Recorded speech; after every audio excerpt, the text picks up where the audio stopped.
10 मिनिटं लागणार आहे, तर क्षमा करा आम्हाला प्लीज. आमच्या हातात काही नाही आहे, कारण हे असंच बसण्यापेक्षा एक पडदा टाकतो, 10 मिनिटांनी परत 4 वाजता आधीपासून सुरू करतो. तुमचा कुठलाही रसभंग होणार नाही याची काळजी घ्या.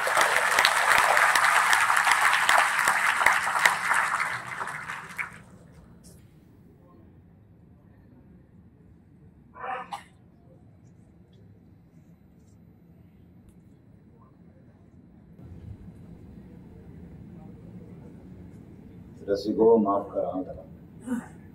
म्हणजे नाही, आमच्या हातातच नाही होत.